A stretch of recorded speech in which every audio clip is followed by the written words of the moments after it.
Buenas tardes, querido público. Muy buenas tardes, Carlos Ortea.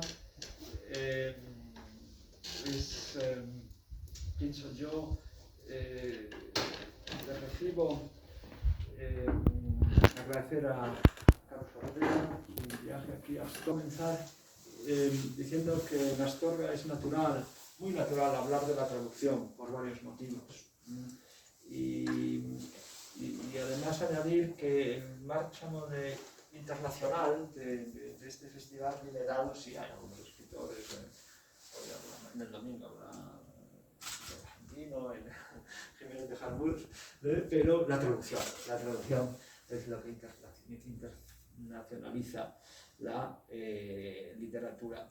Y en Castrillo de los Polvazares, una pedanía del municipio de Astorga, de la ciudad de Astorga, desde el 2006 tienen lugar los encuentros de traductores y escritores todos los veranos, y desde hace algunos años uno de sus animadores principales ha sido Carlos Fortea, que es no solo traductor, uno de los traductores más estimados y prestigiosos de novela del alemán, austríacos particularmente, pero no solo, sino que también es escritor. Conjuga esas dos vertientes, dos excelentes novelas publicadas. Sabemos que desde hace 15 minutos que hay otra marcha y tiene además varias novelas en clave juvenil. Pero además ha sido durante 10 años presidente de la Asociación Colegiada de Escritores, Traducción de Traductores, y ahora es vocal de la Asociación Colegiada de Escritores de Relaciones para las Relaciones Internacionales.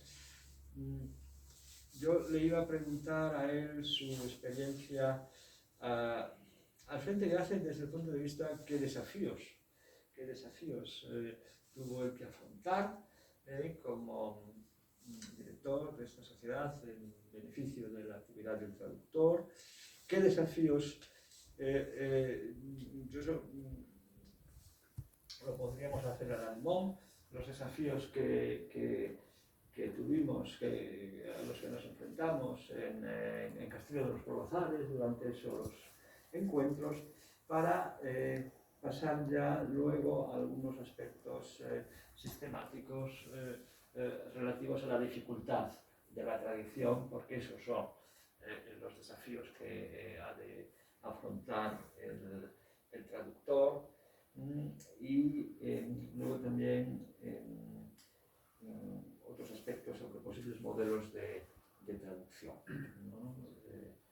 Pero para empezar, me gustaría leer una definición de Miguel Sáenz, precisamente de este libro que tenemos encima de la mesa, que es también otro, que es un poquito también uno de los temas que queríamos tratar, porque es un libro que se acaba de publicar, Entornos de la traducción, poéticas, narrativas y sociedad, que he editado con el profesor Víctor Bermúdez, ahora en la Universidad de Salamanca, y que contiene pues toda una serie de entrevistas con escritores y traductores que desde el 2006 pasaron por Castrillo de los Polvazares y que fueron publicadas en la prensa astorgana y en la prensa leonesa, con una participación muy activa también del diario digital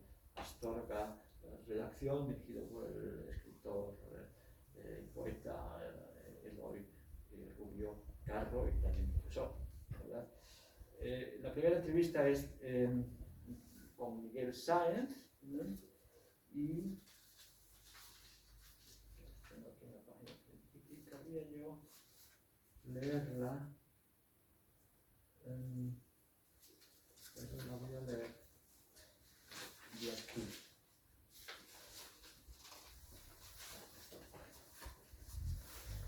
¿Qué es la traducción? Me preguntaba, creo que Eloy, Julio Carlos. Sí, pensaba. Sí. Es verdad, dice Miguel Sáez, que en un sentido muy amplio todo lo que hacemos es traducir. Cuando hablamos, traducimos. Cuando leemos, traducimos. Cuando vemos una película, estamos traduciendo. Lo que pasa es que hay muchas formas de traducción. Si decimos que todo es traducción, la pregunta entonces es esa. ¿Qué es la traducción? Yo creo que la traducción, en el sentido más literal y exacto, es trasladar algo a otro medio de expresión que no es el original. Por ejemplo, una novela puede traducirse en imágenes en la película. Se puede hacer de ella una obra de teatro, o lo que se entiende normalmente por traducciones, verter de un texto a otro. El error consiste en que muchas veces se piensa que lo que está escrito en una lengua tiene que escribirse en la otra. Lo que pasa es que en realidad hay que crear lo mismo que está en el original utilizando nuevos medios. Es como interpretar una partitura, una música que está escrita para guitarra, interpretarla en un laúd o en el piano. Excelente definición. Muchas gracias. Bueno, yo también quiero empezar por dar las gracias por esta invitación. Para mí es muy importante estar aquí. Es además, yo creo que la primera vez que salgo de casa desde la pandemia, por así decirlo, y me resulta especialmente grato que sea en Astorga, con donde efectivamente tengo un largo vínculo a través de los encuentros de Castilla de los Polvasares y un larguísimo vínculo con Castilla y León. He sido 20 años profesor de la Universidad de Salamanca y por tanto estar en este primer festival me resulta realmente grato. Respecto a lo que preguntabas, a lo que es la retrospectiva de lo que fue mis desafíos, digamos, como presidente de la asociación, son los que han sido siempre, los que seguirán siendo mientras no consigamos cambiar la actitud de los agentes culturales y de los lectores en gran medida, que son por una parte la visibilidad de la profesión, es decir, que el lector tenga conciencia de que lo que está leyendo fue escrito originariamente en otra lengua y ha llegado a sus manos a través de un nuevo escritor que lo ha reinterpretado para él. Y por otra parte, la cuestión profesional, la cuestión tarifaria, la cuestión de derechos, la cuestión de derechos morales, del respeto a la obra producida en el momento de corregirla, por ejemplo, este tipo de cosas, ¿no? O sea, ahí es donde hemos estado dando la batalla durante muchísimo tiempo y donde la seguimos dando, indiscutiblemente. Yo ya no estoy en la presidencia, pero sigo en la asociación y es una batalla permanente. Es una batalla permanente porque tenemos que seguir consiguiendo, primero, que los editores se den cuenta de que somos absolutamente capitales en su papel. Yo recuerdo una discusión en un momento dado con un representante de un gran grupo editorial. Yo le decía: tienes 35 premios Nobel en tu catálogo y solo 2 escriben en español. Piensa un poco, ¿quién ha llevado al público los otros 33? Y tienes en tu catálogo los principales éxitos con los que se sustentan tus ventas, son libros traducidos.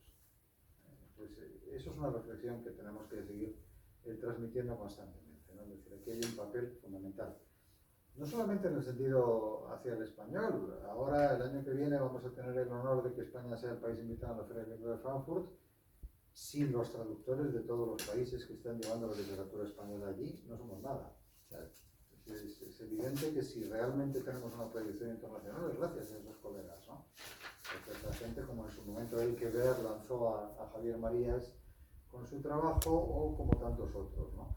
Entonces, esto es lo que por una parte tenemos que discutir mucho, y por otra parte eso, tenemos que hacer que los lectores también sean conscientes de esto. O sea, no es una cuestión solamente de nuestros empleadores, es una cuestión también del lector, de que el lector se dé cuenta todo el tiempo de que ese señor o esa señora que vienen en letra más pequeña que el autor en la portada son quienes realmente han escrito el libro que está leyendo, porque el original está en otra lengua y no lo puede leer. Esa es la batalla fundamental. Es lo que dice Miguel ahí, ¿no? Cuando se escribe una traducción, se está escribiendo un libro nuevo. No es una repetición de otro. libro nuevo, escrito con unos códigos nuevos, con unos parámetros nuevos, en algunas ocasiones con necesarias adaptaciones para un público de destino que solo ese nuevo autor conoce. En fin, una obra distinta. Sí, y de hecho, una de las ideas que se subraya ahora ya quizás es, o sea, ahora ya se ha aceptado posiblemente, a los editores no siempre, como dicen, pero creo que el intelectual, el profesional lo ha aceptado, es que los traductores son escritores. Y que la dificultad lo es sobre todo en el idioma de llegada. Claro. Antes, cuando estabas presentándome, es una cosa que me ocurre con frecuencia, decías Carlos Portea, además de traductor, es escritor.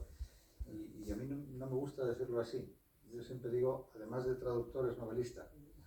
Porque escritor ya lo era desde que empecé a traducir. Esa es la cuestión básica, ¿no? La traducción es un género literario. La traducción es un género literario como lo es la poesía, la narrativa, la dramaturgia, el ensayo.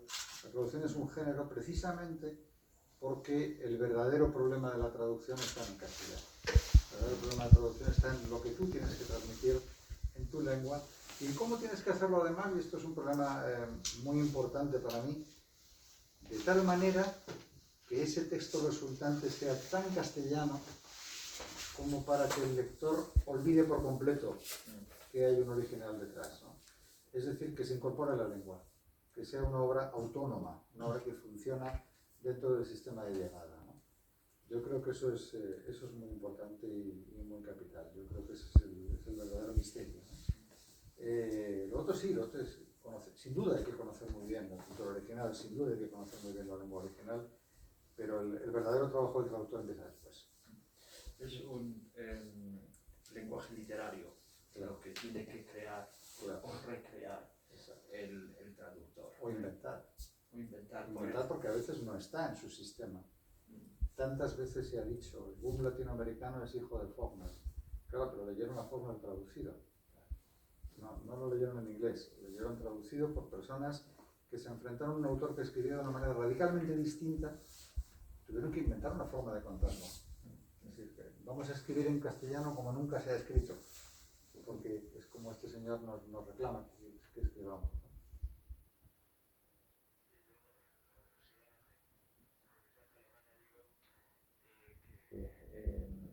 A los alumnos y a los alumnos de traducción que primero tienen que ser lectores, lectores en su propia lengua, por mucho que conozcan el idioma extranjero que van a traducir, lo que tienen que ser, tienen que dominar su propio lenguaje, porque es una creación literaria la traducción, y en ese sentido dos los aspectos, uno lo hemos ya dicho, el traductor puede y debe situarse, ese desafío de querer o tener que situarse a la altura del escritor por un lado, y otro aspecto, ahora ya más polémico respecto a la academia, es que más vale la experiencia propia del traductor que las teorías y los elementos traductológicos que se les pueden enseñar. Y a ver qué te parece. Y luego una frase que Adam Kovacevic me comentó hace poco. Yo traduzco del alemán al español y sobre todo porque tengo mi propia cosecha ya de fórmulas para traducir. Tengo ya mis giros y sé cómo y eso es mi creación también, ¿no? Y no puedo cambiar al revés, no puedo pasar al modelo de traducir del español al alemán. Claro. Porque sería empezar de cero, ¿no? Completamente cierto. Estoy muy de acuerdo. Alguien podría decir, pero usted no era profesor de traducción en la universidad y tal. Pues sí, pero no obstante lo cual, yo he sostenido siempre que la teoría, en el caso de la traducción, la teoría nace de la práctica. La teoría nace de la práctica y además nace necesariamente, nace de manera insensible. Es decir, esto no es una cosa que el traductor pretenda, sino que la teoría se desarrolla porque si no, no se puede traducir. Cuando uno está traduciendo, está tomando decisiones a gran velocidad, en muchas ocasiones en milisegundos, porque cada vez que decides que vas a poner una palabra en lugar de otra, hay un proceso de decisión que la mente ha desarrollado con mucha rapidez. Y el traductor lo que va haciendo, que es lo que Adam dice con esa frase suya, lo que va haciendo es crear un catálogo de soluciones a los problemas que se ha ido encontrando. Ese catálogo es una teoría. Ese catálogo es una teoría, es decir, es la forma en la que yo creo que esto se debe hacer. Sistematizar eso a veces nos ha faltado a los prácticos, es decir, hay muchas ocasiones en que la teoría también ha venido a ocupar el hueco de lo que los prácticos callábamos. Es decir, no nos hemos sentado nunca a decir cómo hacemos las cosas, ¿no? Y en muchas ocasiones el teórico ha venido a ocupar ese lugar. Yo soy muy partidario cada vez más de que los traductores hablen y cuenten cómo han hecho cómo han tomado sus decisiones, cómo contemplan la profesión. Debates que pueden parecer insignificantes y que sin embargo son de profundo calado, como por ejemplo si lees el libro antes o no lo lees. Esto es un debate que parte la profesión en dos. Parece una tontería visto desde fuera y sin embargo es capital. Es tan capital como para que haya media profesión que dice el libro hay que leerlo antes y media profesión que dice el libro no hay que leerlo antes porque la lectura te condiciona y impide una recreación libre, ¿no? Entonces, a partir de ahí, y siguiendo por todos los posibles debates, el práctico crea teoría con cada frase. Y lo único que pasa es que a veces hace falta decir, se debe contar organizadamente para que se vea todo lo que hay detrás, ¿no? Sí, efectivamente, si hay algo. Y por tanto, lo que nosotros tenemos que hacer es buscar adjetivos parejos que nos sirvan para reproducir eso. Y en otro sitio decirle, aquí no ha sido con los adjetivos, aquí ha sido con la puntuación. Aquí el autor ha estado jugando con el ritmo. Y el ritmo se fabrica con comas y puntos y coma, ¿no?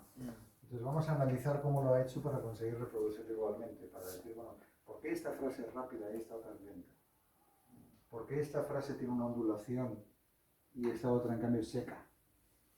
Y desentrañar ese tipo de cosas, ¿no? Cada vez más voy hacia la idea de la lectura recreativa, ¿no? Es decir, recreadora. Intentar reproducir el texto en sus herramientas, cómo se ha hecho, ¿no? Con todos los riesgos que eso tiene, porque hay una parte muy grande en la que ni el propio autor sabe cómo lo hizo, ¿no? Y evidentemente llegas donde puedes llegar. Pero ese es el camino que estoy siguiendo últimamente, es lo que me interesa. Y digamos, el placer del traductor se habla del placer del texto, se habla del sufrimiento del traductor, ¿verdad? ¿Cuáles son los placeres del traductor? Entregarse el texto. Yo tengo la experiencia, y cuando se lo cuento a mis alumnos muchas veces les cuesta trabajo creerme, tengo la experiencia de que el texto escrito por un gran autor se traduce con muchísima más facilidad que el texto escrito por un autor mediocre. No lo creen que el texto clásico les va a dar unas dificultades terribles, creen que lo van a pasar muy mal. Y digo, no, lo vais a pasar muy bien, porque va a escribir él. vais a empezar a traducir de repente a Dickens y os vais a encontrar con que Dickens se apodera de vosotros y os utiliza para dictaros el texto. Esto es una experiencia que cualquiera que haya traducido un clásico la ha tenido y que es maravillosa. El sufrimiento está en los otros. Está en el texto que es muy malo. ¿Y cómo haces que salga algo bueno de algo que es muy malo? Y esto ocurre, ¿no? No vamos a disimular. Muy bien. Sacas punta a todos, esas trampas, pero las trampas en las que puede caer el traductor, eso sí, pero sobre todo estas ideas que nos has dado para solventar los desafíos inherentes a la traducción literaria, al trabajo del traductor, podríamos hablar un ratito al final de este libro en torno a la traducción, poéticas, narrativas y sociedad. Las entrevistas, no, de verdad que no los he contado, pero hay 20 entrevistas seguro que son, y es escritores y traductores que han pasado por escrito desde los Corbazares. ¿Qué impresión te causa este libro? ¿Cuáles piensas que puede ser su utilidad o su producción? A mí me parece que el libro, en primer lugar, es muy representativo de lo que han sido los encuentros. Y eso es muy importante. ¿Por qué? Voy a hacer una confesión y la aprovechamos que lo hago en público. Cuando yo vine aquí la primera vez, yo no sabía qué esperar. Y cuando me encontré con que estabas uniendo en una misma mesa a los traductores y a los traducidos, me pareció fascinante.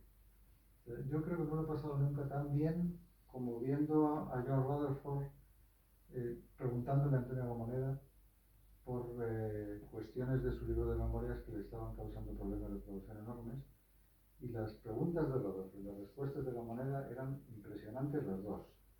Es decir, bueno, es tremendo lo que este traductor ha estado dándole vueltas a esto antes de llegar a poder formular esta pregunta al autor, y es tremendo como lo que el autor le está contestando no es una respuesta del tipo pon esto, sino que le está explicando qué hay detrás, para que él a su vez elabore todo, ¿no? Y vuelvo a hacerlo. Yo creo que este libro refleja eso muy bien. Este libro es un libro donde justamente están los traductores y los traducidos, y están opinando sobre ese trabajo que se ha hecho aquí. Y es un trabajo muy singular. Esto es lo que yo creo lo más importante de los encuentros de Castillo es que tienen muy pocos ejemplos en el sector. O sea, hay muy pocos sitios donde se haga esto. Realmente eso es muy importante. Sí, efectivamente. Quizás eso ha podido ser porque yo no soy traductor. Soy repartidor, si queremos, hago proyectos de traducción y claro, y aprendí muchísimo de Karina Gómez Montero y de Petra String-Burmer, y quizás eso fue lo que a mí me acercó a la traducción y a valorar realmente la traducción como escritura literaria, como género literario, y realmente como una actividad en fin, de una dificultad enorme, ¿no? Y luego hay una cosa que es muy importante también, al hilo de esto, es la reflexión sobre la propia lengua. Recuerdo una vez, precisamente, en uno de los talleres de Castillo, estuve comentando con Petra y con Karina.